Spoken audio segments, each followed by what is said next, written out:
오늘 우리에게 주시는 하나님 말씀, 구약성경 신명기 10장 15절에서 16절까지 말씀입니다. 신명기 10장 15절에서 16절까지 말씀, 제가 가진 성경책 구약성경 278면에 기록되어 있습니다. 신명기 10장 15절로 16절까지 말씀입니다. 주신 하나님 말씀 제가 봉독하여 올리겠습니다. 여호와께서 오직 내 조상들을 기뻐하시고 그들을 사랑하사 그들의 후손인 너희를 만민 중에서 택하셨음이 오늘과 같으니라. 그러므로 너희는 마음에 할례를 행하고 다시는 목을 곧게 하지 말라. 아멘. 미국에 살면서 가끔씩 이 한글 단어가 헷갈리고 떠오르지 않아서 아마 난감했던 경험을 여러분들 한 번쯤은 해보셨으리라 생각합니다. 제가 이전에 부목사로 사역하던 교회에서 있었던 일입니다. 어느 날 집사님 한 분이 저에게 갑자기 이런 질문을 하셨습니다. 목사님, 기가 차다는 말이 맞아요? 아니면은 귀가 차다는 말이 맞아요? 이렇게 질문하시는 겁니다. 이 표현을 우리가 흔히 어이없는 상황을 만났을 때 자주 말하는 표현 아닙니까? 그런데 갑자기 생각지도 않게 불쑥 이런 질문을 집사님으로부터 받으니까요, 저도 순간적으로 기가 찬다는 것이 맞는지 귀가 차는 것이 맞는지 헷갈리기 시작했습니다. 몇 초간 티 안 나게 그렇게 마음을 추스린 다음에 겨우 기가 찬다는 말이 맞습니다. 여기서 기라는 것은 동양 사상에서 흔히 말하는 인간의 몸을 지배한다고 하는 어떤 기운을 의미한 것이다. 그렇게 멋지게 설명을 했습니다. 그런데 집사님이 제 이야기를 들으시더니만은 더욱더 궁금하다는 표정을 지으시면서 다시 이렇게 물어오는 겁니다. 그런데 목사님, 좀 이상하지 않습니까? 그렇게 해석한다면은 기가 찬다는 말은 말 그대로 사람 몸에 기운이 가득 차 있는 것을 의미하는데 왜 그런 상태가 긍정적인 것으로 말해지지 않고 부정적인 의미로 말하는 겁니까? 이렇게 묻는 겁니다. 여러분 어떻게 생각하십니까? 평생에 단 한 번도 들어보지 못한 질문입니다. 그리고 단 한 번도 생각하지 않았던 주제입니다. 듣고 보니까 집사님의 말이 일리가 있는 거예요. 왜냐? 기가 차다. 기운이 온몸에 가득 차 있는데 이게 왜 부정적인 의미일까? 저도 헷갈리기 시작했습니다. 그래서 그날 저녁에 궁금증을 해소하기 위해서 국어 사전을 펴들고 그 문제가 어떻게 해결될지를 찾아보았습니다. 그리고 오랜 후에 마침내 그 의미를 알게 되었습니다. 국어 사전에 적혀 있는 설명이 이렇습니다. 제가 한번 읽어보겠습니다. 허약한 사람에게 기가 차고 충만해지는 것은 분명 좋은 일이다. 하지만 근본적으로 기는 가득 찬 상태로 정체되어 있어야 하는 것이 아니라 물 흐르듯 온몸에 쉬지 않고 흘러가야 한다. 고인물이 썩듯 과도하게 채워진 정체된 기는 오히려 몸의 기 흐름을 막아 기막힌 상황을 만든다. 성경을 읽다 보면은 정말 기가 찬 그런 어이없는 상황들을 만나게 됩니다.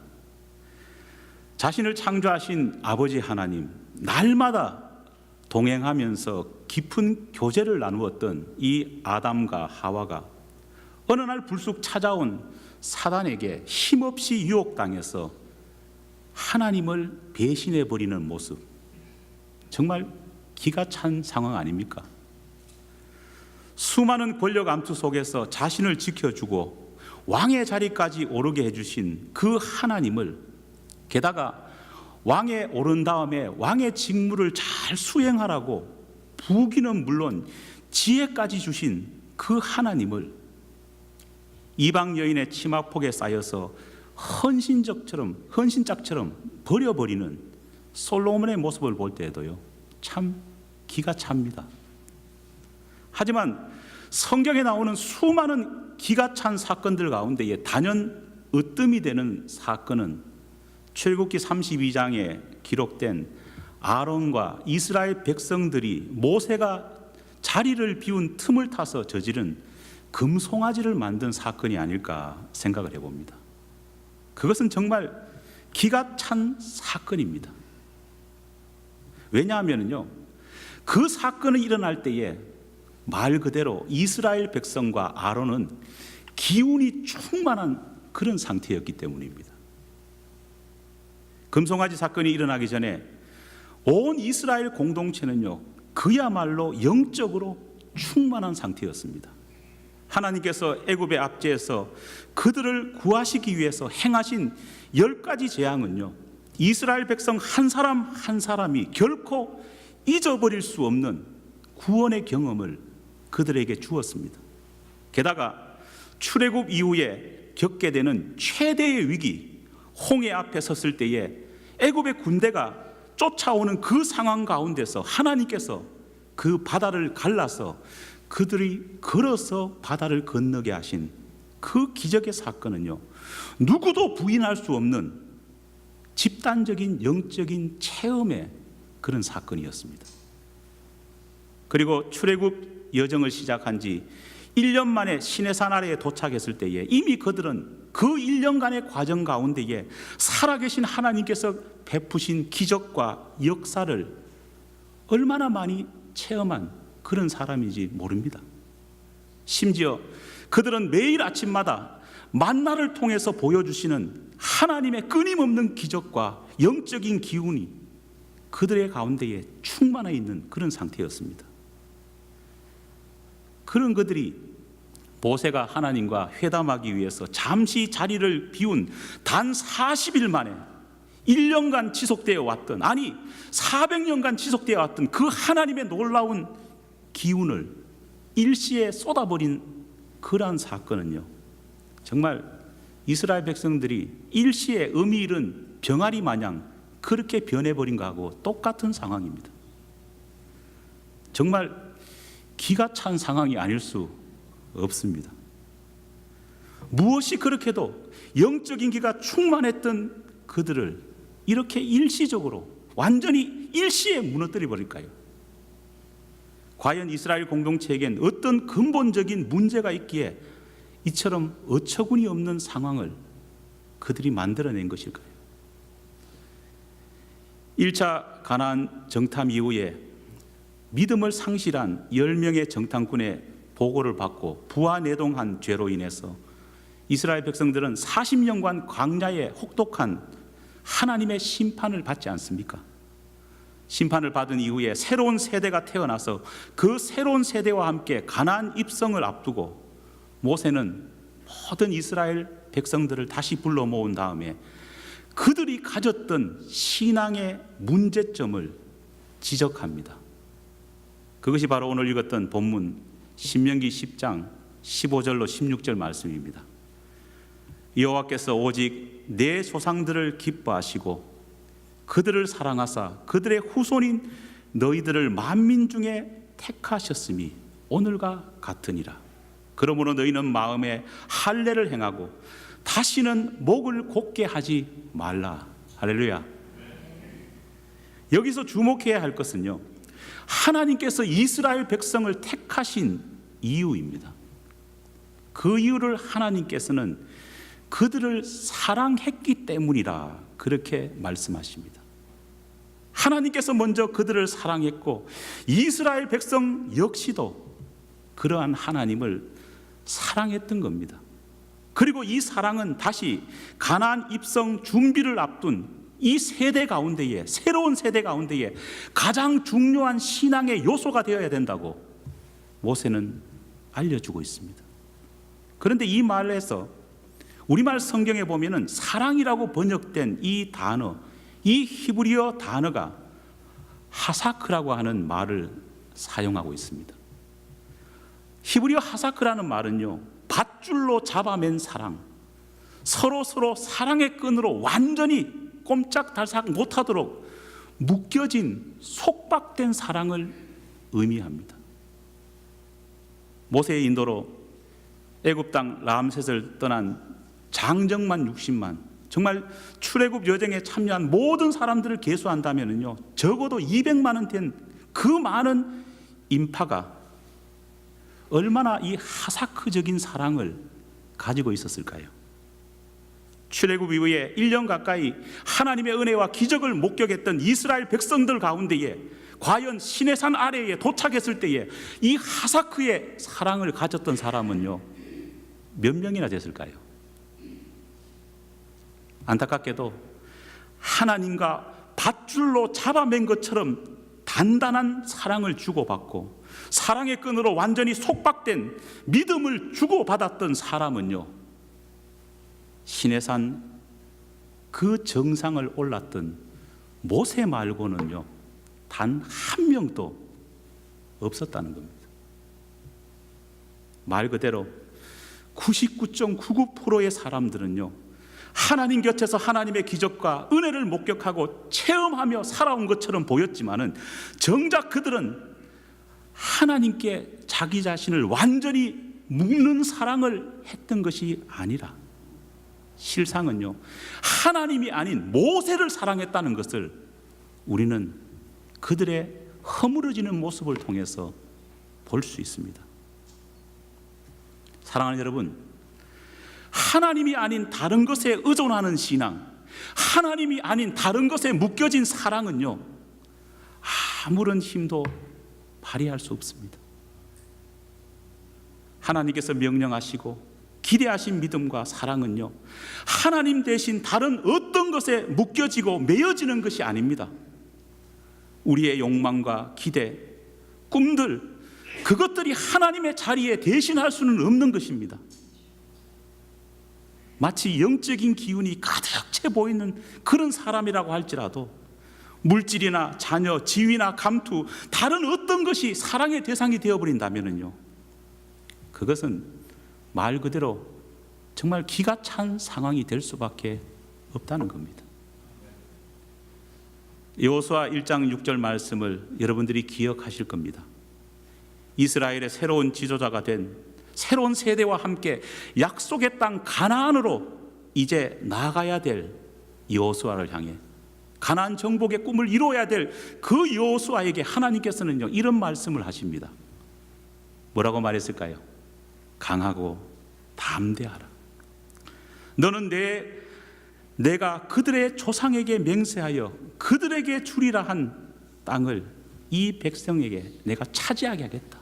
너는 강하고 담대하라. 하나님께서는 그렇게 여호수아에게 말씀해 주셨습니다. 그런데 이때 강하고라고 하는 하나님의 명령에 사용된 단어가 뭐냐? 바로 하사크입니다. 40년 전 출애굽 1세대가 실패한 이후 40년 후에 다시 가나안 땅 앞에 선 새로운 세대와 새로운 지도자 여호수아가 반드시 따라야 될 일, 실패한 이유와 성공할 수 있는 유일한 방법이 뭐냐? 하나님은 하사크라고 하는 단어 속에서 집중시켜 주셨습니다. 마치 본드를 바른 것처럼 하나님과 여호수아가, 하나님과 이스라엘 백성 한 사람 한 사람이 꽁꽁 묶여지는 것이야말로 가나안을 정복할 수 있는 유일한 비결이라고 하나님은 말씀해 주고 있습니다.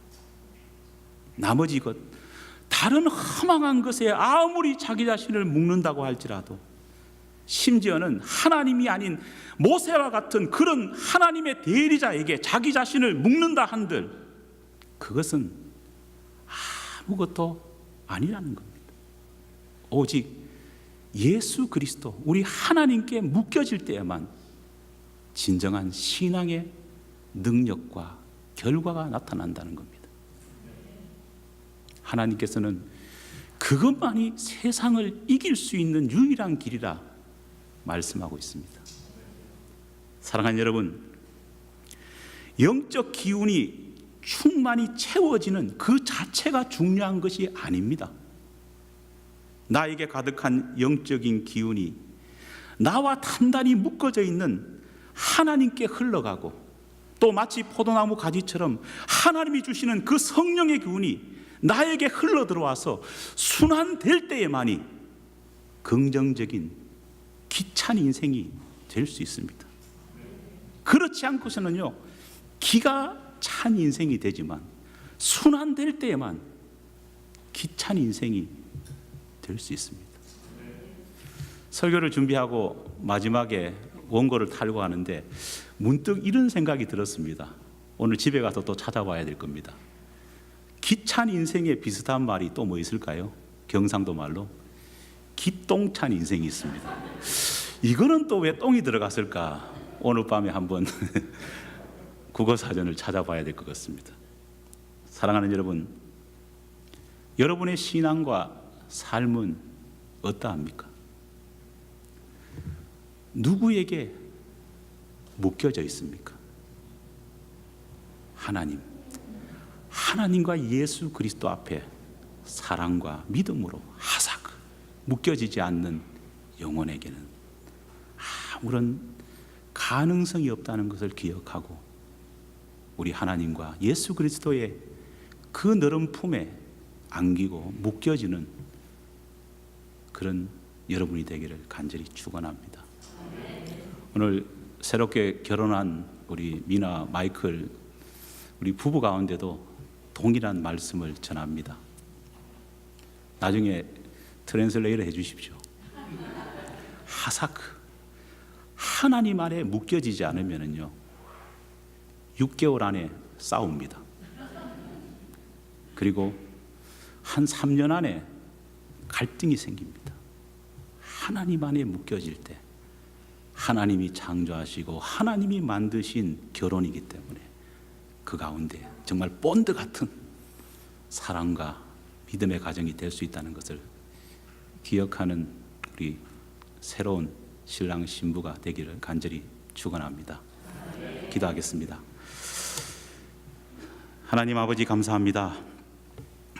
부족한 저희들 주님 앞에 고개 숙입니다. 주님, 아무리 영적인 기운이 충만하고 채워진다고 할지라도 우리의 인생이 예수 그리스도와 하나님께 묶여지지 않는다면 아무것도 아님을 오늘 말씀을 통해서 배웠습니다.